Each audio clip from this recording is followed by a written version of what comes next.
So my parents came to this country as immigrants, as many of you did. They met in graduate school at UC Berkeley. Anyone here go to Berkeley? There's always someone though. There's always someone among any significantly sized group of Asians. Someone went to Berkeley. So my parents met as graduate students at Berkeley. My father was a physicist. My mother was a statistician. And then I was born in upstate New York when my dad started working for GE. Remember when I was a kid, I thought everyone's dad had a PhD? That was not right. So I went to Phillips Exeter Academy, where I think at least some of you have children now. Went to Brown University for college, studied economics and political science. Didn't know what to do, so I went to law school. Because I am Asian, my parents were like, you only have two choices.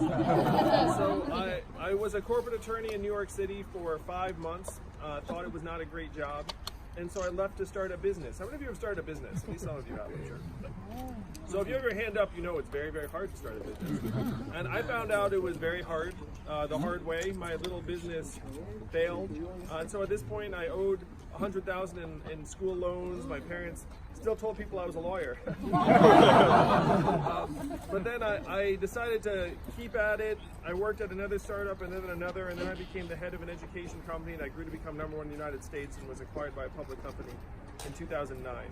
So at that point, the financial crisis was happening, and it was a tough time for the country.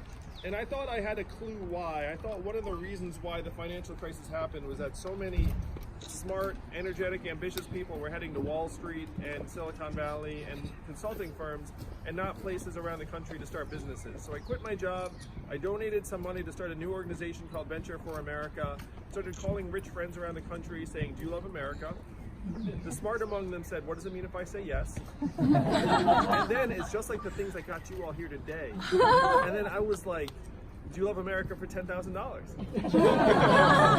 And then 12 of them said, "Yes, I do." And I was like, "Great." So I raised about $250,000, started a nonprofit organization. It grew and grew to the point where now thousands of applicants apply to Venture for America every year. We help create several thousand jobs in cities like Detroit, Cleveland, St. Louis, Birmingham, Baltimore. And I was named an ambassador of entrepreneurship by the Obama administration. So I got to bring my wife to meet President Obama. My in-laws liked me very much for about. And so this is what I've been doing for the last 7 years, is helping try and create jobs around the country. And then Donald Trump won the election in 2016, which many of you remember. And many of you voted for Donald Trump, which is fine. But I saw his victory as a terrible sign for the country. I thought this means that tens of millions of Americans were so desperate that we elected a narcissist reality TV star as our president, and that our institutions were going to deteriorate progressively. And when I looked at the numbers, I saw a clear explanation for why he won. That's different from what the press has been saying in the aftermath. So if you watch CNN or these other cable channels, why would you think that Donald Trump won in 2016?